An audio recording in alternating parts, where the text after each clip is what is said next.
Hey, what's going on YouTube? I hope you guys got Persona 5 and you're having a good time playing it.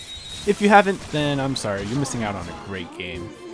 When Persona 5 was released, there was an extra difficulty that was introduced through an add-on. This difficulty makes the game much more difficult compared to hard mode, so I thought it'd be fun to do a 100% merciless run without doing New Game Plus. This means at the end of the game we'll have all confidants max, all social stats max, all books read, all Mementos missions completed, all TV games completed, and having a majority of the trophies. So if you are crazy too, and is interested in a 100% clean merciless run, I will go over some tips that I think will make your life so much easier compared to mine. Right now I'll go over some very basic things as to what to expect and a few very basic strategies. Then I will make another video detailing specific tips and goals for the first palace. As of now, I have only completed the first palace and I'm working on starting Mementos and the second palace. I'm also following Kill Scott Kill's 100% schedule. I haven't beaten the game yet, so I don't know if I can switch around some activities to better optimize the run, or if it's already optimized. So before we begin, I'll go over what's different with Merciless compared to other modes, just in case some viewers are wondering. Merciless causes all enemies to deal 60% more damage, and allies to deal 20% less damage, which is so far the same as hard mode. Merciless takes it a step further and reduces all experience and yen gain by 60%. This means that this will mostly be a low-level run, and resources will have to be managed more efficiently due to the lack of funds. In addition, criticals, weaknesses, and technicals will also do triple the amount of damage. That means new strategies will be needed in order to win battles, and in the beginning of the game, obtain new personas. This is what makes Merciless so challenging and fun. Now that you know what you have in store for a Merciless playthrough, let's go over some general tips to make your life much easier. But don't expect this to be a walk in the park. Your trips to dungeons will usually consist of one run to the treasure and then a boss fight 2 days later. There is no room for extra trips in the schedule, so you have to make every trip count. To maximize the gains, there is going to be a lot of save scrumming and a lot of grinding.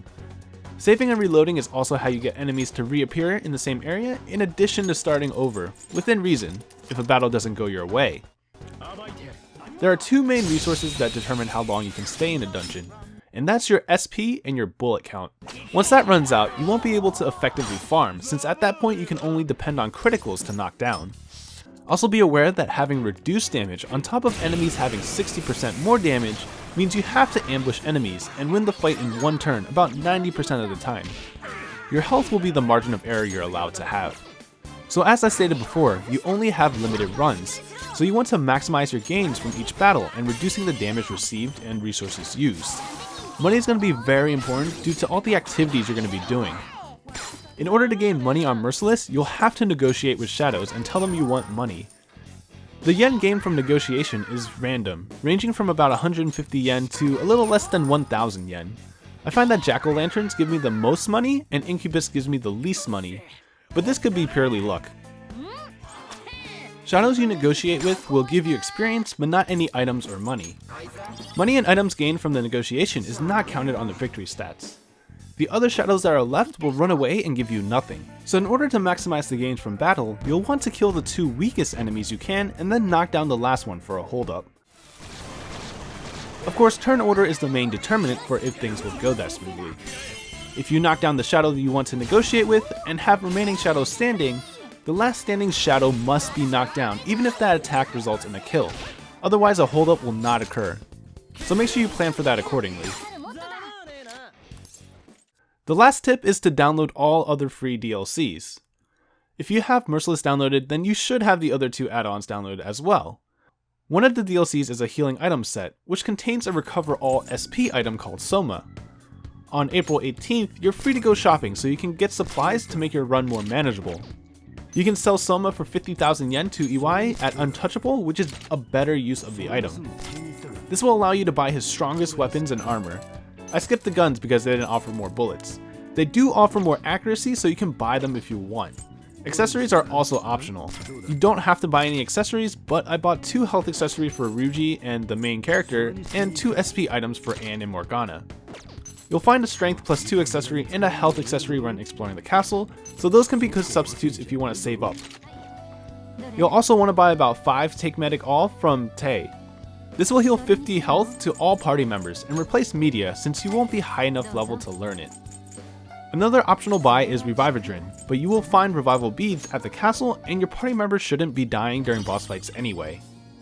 We will also need SP items for grinding and also to make our dungeon runs more manageable.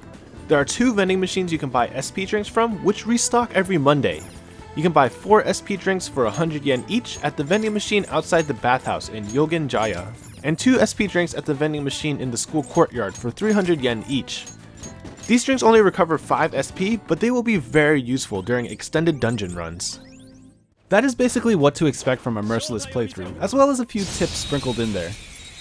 In my next video, I will go over more detailed tips on optimizing your runs on the first palace and your goals at the end of each run. I hope this video offered you some insight to the Merciless difficulty, and I hope you guys enjoyed this video. For those of you who are thinking about playing Merciless, I definitely recommend this mode to players who want more of a challenge for their playthrough.